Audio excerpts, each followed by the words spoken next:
Good morning to all. I am Venkateshwaramma,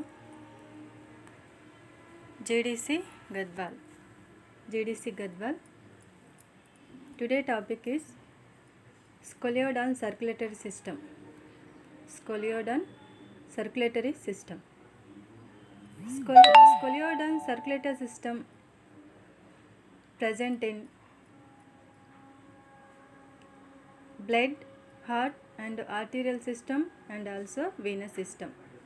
Scolioidal circulatory system contains blood, heart, arterial system and venous system. Today topic only heart structure and function. Scolioidal heart structure and function. So scolioidal heart contain only two chambers. Only two chambers. One auricle, one ventricle. Scolioidal heart contain two chambers only. One auricle, one ventricle. Atrium, ventricle. Auricle, ventricle. Atrium contain sinus venosus and ventricle contain conus arterius. Sinus, arterium, arteria connecting to sinus venosus and ventricle connecting to the conus arterius. In scolioidal heart structure,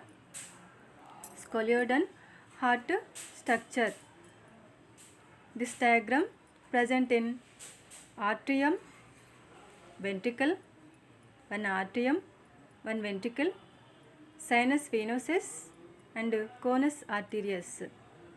Sinus venosus and conus arterius. In heart structure, scolioidal sinus venosus. It is a triangle elastic thin-walled chamber extending transversely across the posterior wall of pericardium. It is a triangle elastic thin-walled chamber extending transversely across the posterior wall of pericardium. It receives venous blood through two large veins called ductae queria laterally, one on each side and through a pair of hepatic sinuses posteriorly. Sinus venosus. It is a triangle shape. It receives deoxygenated blood to Querian ductae and hepatic venosus. Querian ductae and hepatic venosus absorbed in deoxygenated blood. It is a elastic triangular bag-like structure.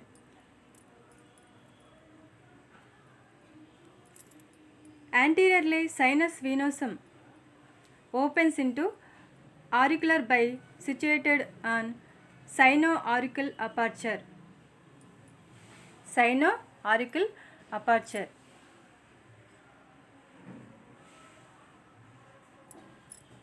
Sinus venosus is a triangle structure, bag-like structure. It contains only deoxygenated blood, receives in only deoxygenated blood, and deoxygenated blood absorbed into Querian ductae and hepatic sinuses.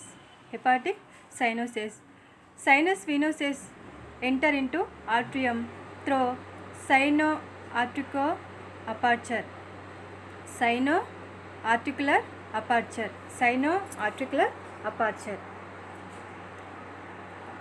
Next, auricle, atrium or auricle.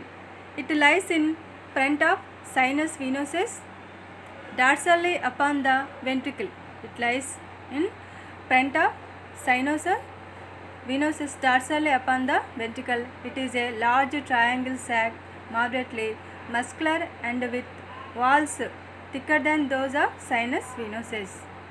It is a strong muscular structure and thicker than the ventricle.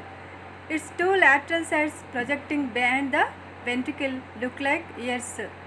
look like ears. It opens into ventricle through an auriculoventricular aperture. It opens into ventricle through an auriculoventricular aperture, which is also guarded by two packet-like walls to prevent backward flow of blood. It is prevent backward flow of blood. In Scoliodon contain two chambers, atrium, ventricle. Atrium received deoxygenated blood through sinus venosus, and atrium opened in the ventricle. Atrium extra structure called ear-like structure are containing in atrium. Next, ventricle. It is the most prominent and pear-shaped chamber of heart. It is the most prominent and pear-shaped chamber of heart. In small size, it has very thick muscular walls to pump the blood into all parts of the body. It is the most prominent and pear-shaped chamber of heart. And small in size, it has a very thick muscular walls to pump blood into all parts of the body. Cardiac tendinae are present to the attached to opposite walls of the prevent.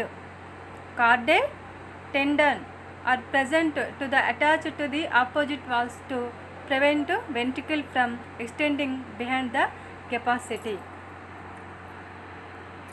Next, conus arterius. Conus arterius. Ventricle tapers anteriorly into a muscular tube-like structure. It is called conus arterius. Conus arterius.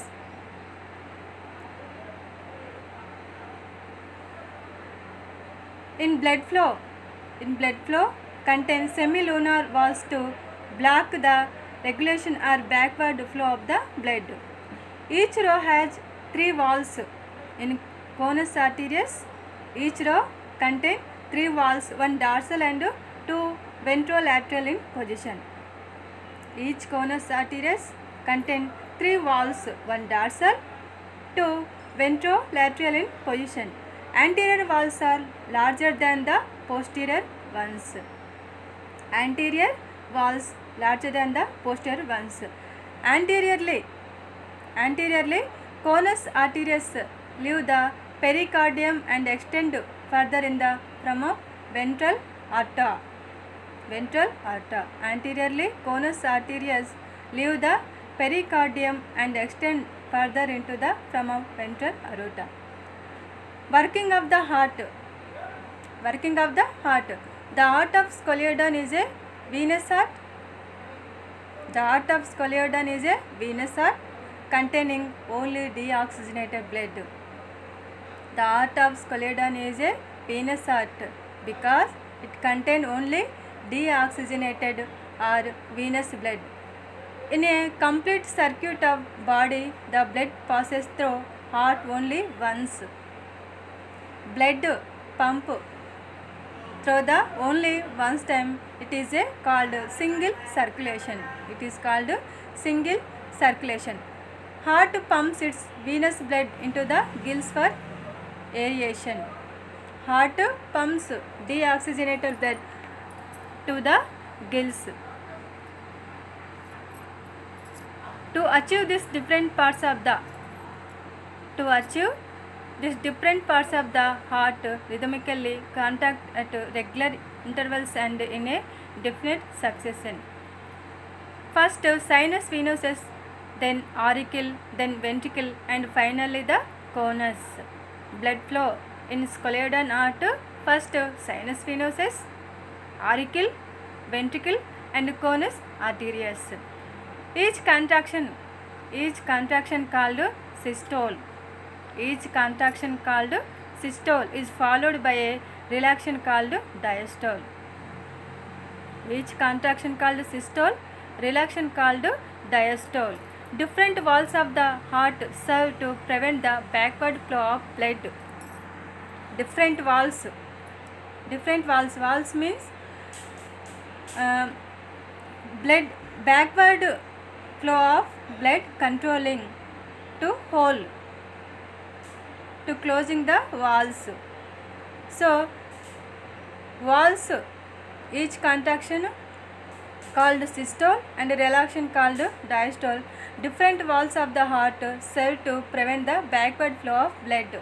Walls: sino-auricular wall, arterioventricular wall, and conus arterius. 3 walls are also present, one posterior, one arterial and 2 posterior. The walls of heart are supplied with oxygenated blood through special coronary arteries.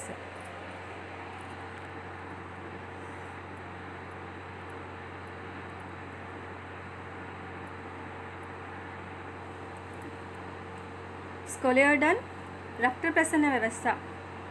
స్కొలియోడన్ రక్త ప్రసరణ వ్యవస్థ.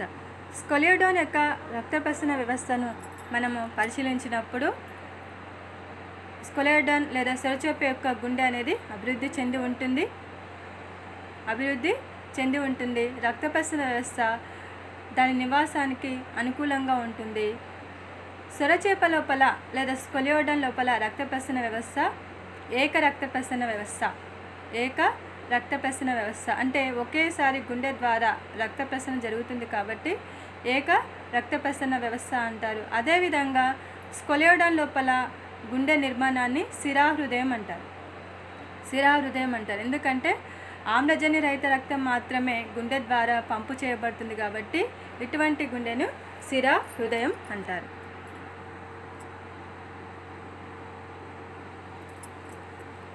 స్కొలియోడన్ యొక్క గుండె యొక్క నిర్మాణం లోపల లేదా రక్త ప్రసరణ వ్యవస్థ లోపల ఏమేమి ఉంటాయి? రక్తం ఉంటుంది, గుండె ఉంటుంది, ధమనీ వ్యవస్థ ఉంటుంది, శిరా వ్యవస్థ ఉంటుంది. స్కొలియోడన్ యొక్క రక్త ప్రసరణ వ్యవస్థ లోపల రక్తము, గుండె, ధమనీ వ్యవస్థ, శిరా వ్యవస్థ ఉంటుంది. మనము రక్తాన్ని అబ్జర్వ్ చేసినప్పుడు స్కొలియోడన్ లేదా సొరచేప యొక్క రక్తాన్ని పరిశీలించినప్పుడు రక్తం అనేది ఎర్రగా ఉంటుంది. ఎర్రగా ఉండే సంయోజక కణజాలము. స్కొలియోడన్ లోపల రక్తము ఎర్రగా ఉండే ద్రవరూప సంయోజక కణజాలం. కాబట్టి రక్తం లోపల ప్లాస్మా ఉంటుంది, ఎర్ర రక్త కణాలు ఉంటాయి, తెల్ల రక్త కణాలు ఉంటాయి, థ్రాంబోసైట్స్ కూడా ఉంటాయి. ఎర్ర రక్త కణాలు, తెల్ల రక్త కణాలు, thrombocytes and also present in plasma. గుండె నిర్మాణాన్ని పరిశీలించినప్పుడు సొరచేప లోపల గుండె నిర్మాణాన్ని పరిశీలించినప్పుడు శంఖాకారంలో ఉంటుంది, గ్రసని క్రింది భాగంలో శంఖాకారంలో ఉంటుంది. వీటి లోపల సొరచేప యొక్క గుండె నిర్మాణాన్ని పరిశీలించినప్పుడు 2 గదులు ఉంటాయి. ఒకటి కర్ణిక, ఒకటి జఠరిక. కర్ణికకు అనుబంధంగా శిరాశయం ఉంటుంది, జఠరికకు అనుబంధంగా మూల మహాధమని ఉంటుంది. స్కొలియోడన్ లేదా సొరచేప యొక్క గుండె నిర్మాణం లోపల 2 గదులు ఉంటాయి. ఒక కర్ణిక, ఒక జఠరిక. కర్ణికకు అనుబంధంగా శిరాశయం ఉంటుంది, జఠరికకు అనుబంధంగా మూల మహాధమని ఉంటుంది. గుండె చుట్టూ సొరచేప యొక్క హృదయం చుట్టూ హృదయావరణ కుహరం ఉంటుంది. హృదయావరణ కుహరం లోపల హృదయావరణ ద్రవం ఉంటుంది. సొరచేప యొక్క గుండె నిర్మాణం చుట్టూ కాపాడడానికి హృదయావరణ కుహరం ఉంటుంది. దాని లోపల హృదయావరణ ద్రవం ఉంటుంది. ఈ గుండెను శిరాహృదయం అంటారు. ఎందుకంటే ఆమ్లజని రహిత రక్తం మాత్రమే ప్రవహిస్తుంది కాబట్టి శిరాహృదయం అంటారు. నెక్స్ట్ ఏక ప్రసరణ మార్గము. ఒకేసారి రక్తం ప్రవహిస్తుంది కాబట్టి ఏక ప్రసరణ మార్గం అని సొరచేప యొక్క హృదయం లేదా స్కొలియోడన్ యొక్క హృదయాన్ని మనము పరిశీలించవచ్చు. నెక్స్ట్ గుండె నిర్మాణం లోపల మనము ఫస్ట్ శిరాసరణి. ఎందుకంటే 2 గదులు ఉంటాయని అనుకున్నాం. 2 గదులు, ఒక కర్ణిక, ఒక జఠరిక. కర్ణికకు అనుబంధంగా ముందు వైపు శిరాశయం ఉంటుంది. జఠరికకు అనుబంధంగా మూల మహాధమని ఉంటుంది. ఫస్ట్ మనము ఇప్పుడు తెలుసుకునే భాగం ఏదంటే శిరాశయము. శిరాశయము పలుచని గోడలు కలిగిన త్రికోణాకారపు సంచి వంటి నిర్మాణము. వీటి లోపల ఒక జత క్వివేరియన్ నాళాలు శిరాశయం యొక్క పార్శ్వభాగాల్లోకి తెరుచుకుంటాయి. పరభాగం లోపల ఒక జత కాలేయ కోటరాలు కూడా ఉంటాయి.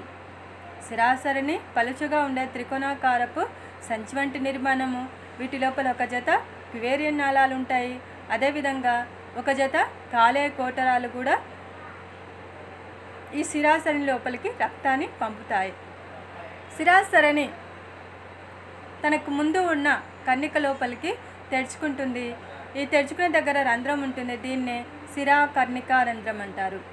తెరుచుకునే దగ్గర రంధ్రం ఉంటుంది. దీన్నే శిరాకర్ణికా రంధ్రము అని అంటారు.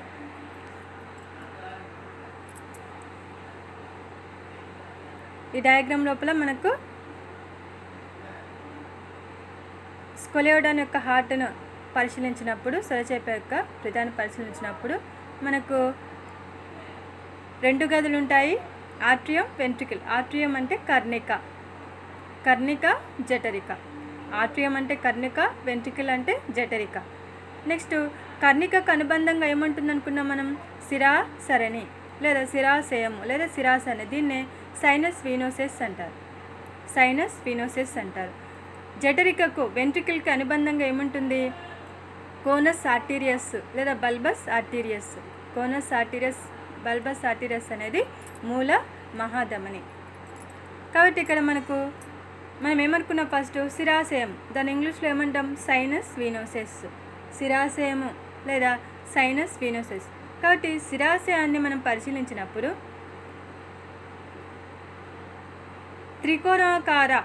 త్రికోణాకార నిర్మాణాన్ని కలిగి ఉంటుంది సైనస్ వీనోసెస్ లేదా శిరాశయము.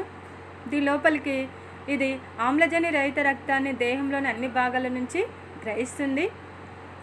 ఆమ్లజని రహిత రక్తాన్ని గ్రహించడానికి వీలుగా దీని లోపల క్వివేరియన్ నాళాలు ఉంటాయి, కాలేయ కోటర నాళాలు ఉంటాయి.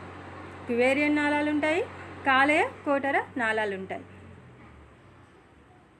నెక్స్ట్ శిరాశయము కర్ణిక లోపలికి ఏ విధంగా తెరుచుకుంటుంది? ఒక రంధ్రం ఉంటుంది. ఆ రంధ్రం ద్వారా శిరాశయము కర్ణిక లోపల తెరుచుకుంటుంది. ఇక్కడ కర్ణిక రంధ్రం ఉంటుంది. ఈ కర్ణిక రంధ్రం ద్వారా శిరాశయము కర్ణిక లోపలికి తెరుచుకుంటుంది. నెక్స్ట్ కర్ణిక. శిరాసరణికి ముందు వైపు జఠరికకు పృష్ఠతలాన ఉండే త్రిభుజాకారపు స్పంజిక వంటి నిర్మాణాన్ని కర్ణిక అంటారు. శిరాసరణికి ముందు వైపు జఠరికకు పృష్ఠతలాన ఉండే త్రిభుజాకారపు స్పంజిక రూప నిర్మాణాన్ని కర్ణిక అంటారు. శిరాసరణితో పోలిస్తే కర్ణిక యొక్క గోడలు మందంగా ఉంటాయి. అదేవిధంగా కర్ణిక యొక్క పార్శ్వ భాగాలు మొత్తం విస్తరించి ఉంటాయి, పక్క భాగాలకు విస్తరించి ఉంటాయి. వీటిని కర్ణిక ఉపాంగాలు అంటారు. కర్ణిక జఠరిక రంధ్రం ద్వారా కర్ణిక జఠరికలోకి తెరుచుకుంటుంది. ఈ కర్ణిక జఠరిక రంధ్రం ద్వారా ఏమవుతుంది? కర్ణిక నుంచి జఠరికలోకి వెళ్ళిన రక్తము మళ్ళీ వెనకకు రాకుండా ఈ రంధ్రం అనేది కాపాడుతుంది. కాబట్టి దీన్ని కవాటం లేదా రంధ్రం అంటారు. కర్ణిక జఠరిక రంధ్రం ద్వారా జఠరిక లోపలికి తెరుచుకుంటుంది. ఎక్కడైతే కర్ణిక జఠరిక లోపలికి తెరుచుకుంటుందో అక్కడ ప్రత్యేకమైన కండర తంతువుల నిర్మాణాలు సంక్లిష్టంగా ఉంటాయి. అటువంటి వాటిని స్నాయు రజ్జువులు అంటారు.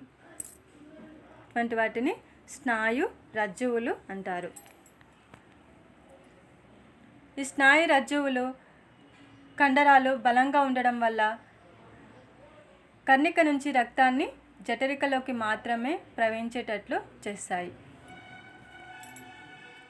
మనం ఇక్కడ డయాగ్రామ్ని చూసినట్లయితే ఆట్రియం లేదా కర్ణిక 8వ నంబర్ది కర్ణిక. 8వ నంబర్ ఉంది కదా, ఇది కర్ణిక ఏ విధంగా ఉంటుంది? సంచి వంటి నిర్మాణము. శిరాశయంకి ముందు వైపు, జఠరికకు పృష్ఠభాగాన ఉంటుంది. శిరాశయంతో పోలిస్తే కర్ణిక యొక్క గోడలు మందంగా ఉంటాయి. కర్ణిక గోడలు మందంగా ఉంటాయి. అదేవిధంగా కర్ణిక యొక్క గోడలు పక్క భాగాలకు కూడా విస్తరించి ఉంటాయి. కర్ణిక గోడలు పక్క భాగాలకు కూడా విస్తరించి ఉంటాయి. వీటిని కర్ణిక ఉపంగాలు అంటారు. కర్ణిక ఉపంగాలు అంటారు. నెక్స్ట్, కర్ణిక ద్వారా రక్తము జఠరికల్లోకి ప్రవహించాలి. కర్ణిక నెక్స్ట్ తెరుచుకునే గది ఏదంటే జఠరిక.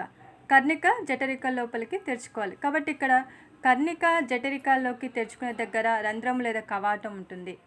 కర్ణిక జఠరిక దగ్గర, జఠరిక లోపలికి తెరుచుకునే దగ్గర ఒక రంధ్రం లేదా కవాటం ఉంటుంది. దీన్ని కర్ణిక జఠరిక కవాటం అంటారు.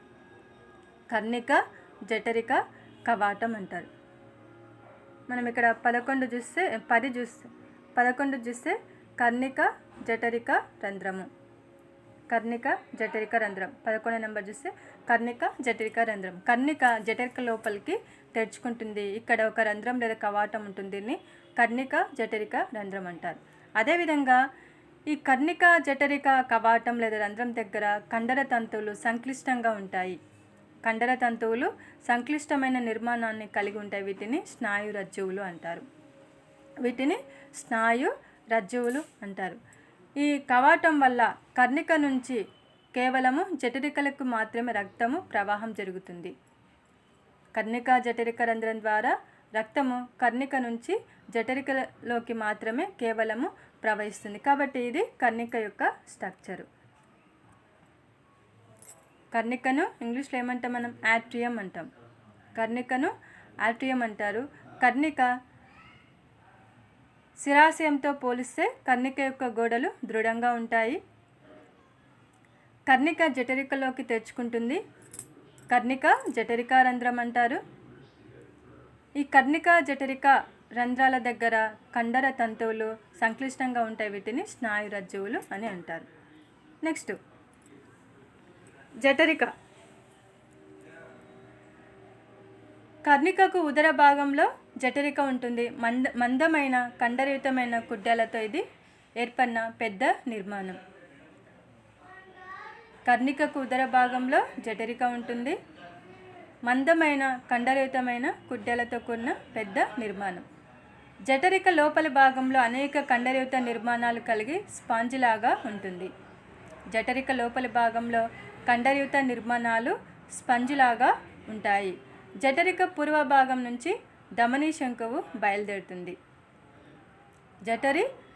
జఠరిక పూర్వ భాగం నుంచి ధమనీ శంకువు బయలుదేరుతుంది. కర్ణిక తర్వాత నెక్స్ట్ గది మనకు జఠరిక. కర్ణికకు ఉదర భాగంలో జఠరిక ఉంటుంది. జఠరిక లోపల మందమైన కండరయుతమైన కుడ్యాలను కలిగి ఉంటుంది. జఠరిక లోపల అనేక కండరయుత నిర్మాణాలు కలిగి స్పంజికలాగా ఉంటుంది. పూర్వ భాగం నుంచి జఠరిక పూర్వ భాగం నుంచి ధమనీ శంకువు బయలుదేరుతుంది. ధమనీ శంకువు బయలుదేరుతుంది. నెక్స్ట్, ధమనీ శంకువు. జఠరిక నుంచి నెక్స్ట్ భాగం ఏర్పడే నిర్మాణము ధమనీ శంకువు. కొద్దిగా మందమైన కండరయుతమైన గోడలు కలిగిన నాళాకారపు నిర్మాణము ధమనీ శంకువు. జఠరిక పూర్వ భాగం నుంచి బయలుదేరే నాళాకారపు కండరయుతమైన నిర్మాణము ధమనీ శంకువు. జఠరిక పూర్వ భాగం నుంచి బయలుదేరుతుంది. ఈ ధమనీ శంకువు లోపల 3 అర్ధచంద్రాకార కవాటాలుంటాయి. జఠరిక నుంచి ధమనీ శంకువు బయలుదేరుతుంది. ఈ ధమనీ శంకువు నుంచే దేహంలోని అన్ని భాగాలకు ధమనీ శంకువు నుంచే రక్తము సరఫరా అవుతుంది. కాబట్టి ధమనీ శంకువు దగ్గర అర్ధచంద్రాకార కవాటాలు ఉంటాయి. 3 అర్ధచంద్రాకార కవాటాల లోపల ఒకటి పృష్ఠభాగాన, 2 ఉదర పార్శ్వ భాగాల్లో ఉంటాయి. ధమనీ శంకువు దగ్గర ధమనీ శంకువు నిర్మాణం లోపల 3 అర్ధచంద్రాకార కవాటాలు ఉంటాయి. ఒకటి పృష్ఠభాగాన, 2 ఉదర పార్శ్వ భాగాల లోపల ఈ కవాటాలు ఉంటాయి.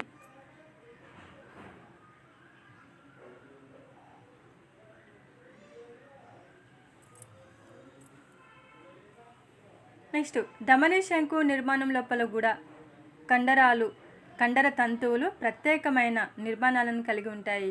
వీటిని కూడా స్నాయురజ్జువులు అంటారు. ఈ కవాటాలు జఠరికలోని రక్తాన్ని ధమని శంకు లోపలికి మాత్రమే ప్రవహింపజేస్తాయి. స్నాయురజ్జువులు ఏర్పడి ఉంటాయి. జఠరికలోని రక్తాన్ని ధమని శంకు మాత్రం లోపలికే ప్రవహిస్తాయి. ధమని శంకు పూర్వ భాగం నుంచి మనకు ఉదర మహాధమని బయలుదేరుతుంది.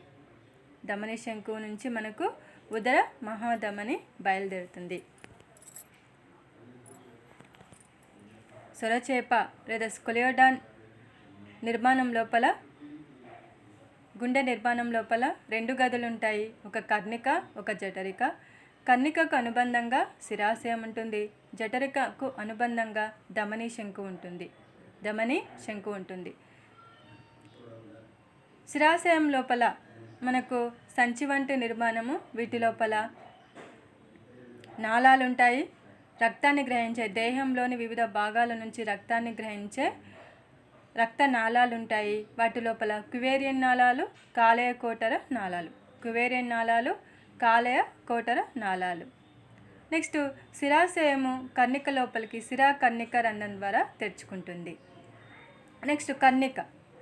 మనకు కర్ణిక శిరాశయంతో పోలిస్తే సంక్లిష్టంగా దృఢమైన కండర తంతువులను కలిగి ఉంటుంది. నెక్స్ట్ కర్ణిక పక్క భాగాలకు విస్తరించి ఉంటుంది. వీటిని కర్ణిక ఉప్పంగాలు అంటారు. కర్ణిక జఠరిక లోపలికి తెలుసుకునే దగ్గర కవాటం ఉంటుంది. దీన్ని కర్ణిక జఠరిక కవాటం అంటారు. ఈ కర్ణిక జఠరిక కవాటం దగ్గర ప్రత్యేకమైన కండర తంతువులు బలంగా ఉంటాయి. వీటిని స్నాయురజ్జువులు అంటారు. ఈ స్నాయురజ్జువులు కవాటం ద్వారా కర్ణిక నుంచి రక్తము కేవలము జఠరికలోకి మాత్రమే ప్రవహిస్తుంది. నెక్స్ట్ జఠరిక కూడా కండరయుతమైన పెద్దగా ఉండే సంచి వంటి నిర్మాణము. దీని లోపలికి కర్ణిక నుంచి జఠరిక లోపలికి రక్తం ప్రవహిస్తుంది. నెక్స్ట్ జఠరిక నుంచి రక్తము ధమని శంకు లోపలికి ప్రవహిస్తుంది. జఠరిక నుంచి రక్తము ధమని శంకు నుంచి, ఇక్కడ మనం 4వది పార్ట్ చూసుకున్నాం కదా, ఇదంతా కూడా 4వ పార్ట్ మొత్తం కూడా ధమని శంకు. జఠరిక నుంచి రక్తము స్నాయురజ్జువుల ద్వారా ధమని శంకు లోపలికి ప్రవహిస్తుంది. ధమని శంకు అనేది ప్రత్యేకమైన కండరయుతమైన నాళాకారపు నిర్మాణం ధమని శంకు. దీని లోపల 3 అర్ధచంద్రాకార కవాటాలు ఉంటాయి. ఒకటి పృష్ఠ భాగాన ఉంటుంది, 2 ఉదర పార్శ్వ భాగాల లోపల ఉంటాయి. ఈ కవాటాల ద్వారా రక్తము మనకు మొప్పలకు రక్తము సరఫరా అయ్యి మొప్ప లోపల రక్త శుద్ధీకరణ అనేది జరుగుతుంది.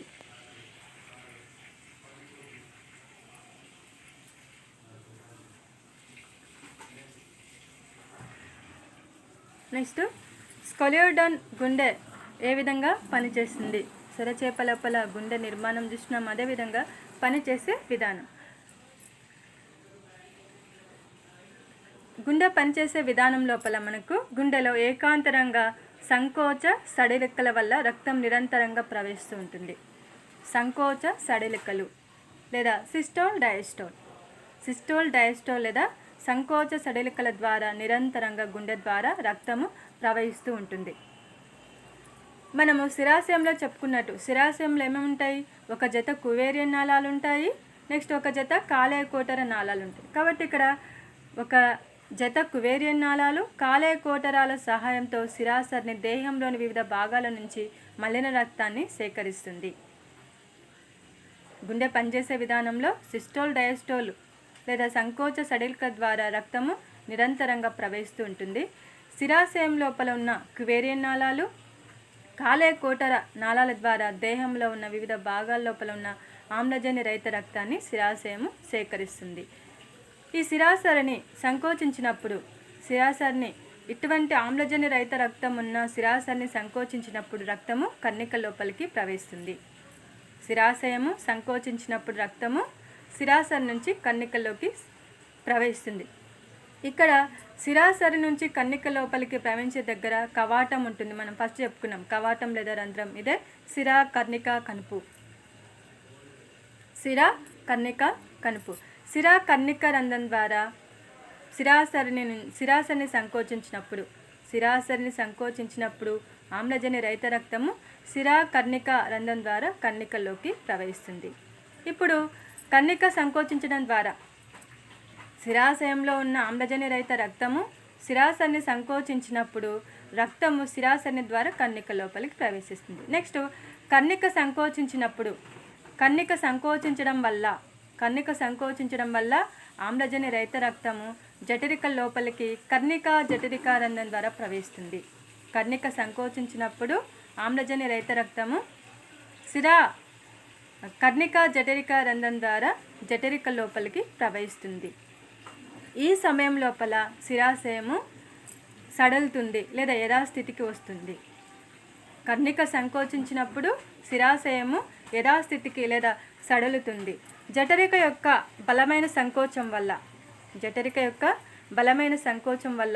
రక్తము ధమని శంకు ద్వారా ఉదర మహాధమని చేరి మొప్పలకు రక్తాన్ని పంపు చేస్తుంది. శిరాశయము సంకోచించడం వల్ల శిరా కర్ణిక రంధ్రం ద్వారా కర్ణికల్లోకి రక్తం వస్తుంది. కర్ణిక సంకోచించడం వల్ల కర్ణిక జఠరిక రంధ్రం ద్వారా జఠరికల్లోకి రక్తము ప్రవహిస్తుంది. కర్ణిక సంకోచించినప్పుడే శిరాశయము సడలుతుంది, అంటే యథాస్థితికి వస్తుంది.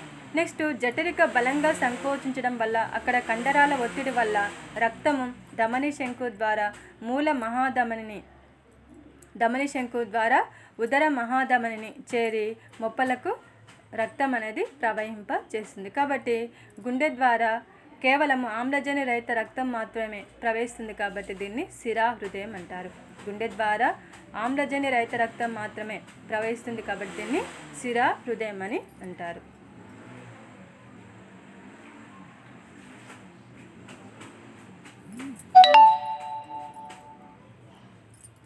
Okay, thank you.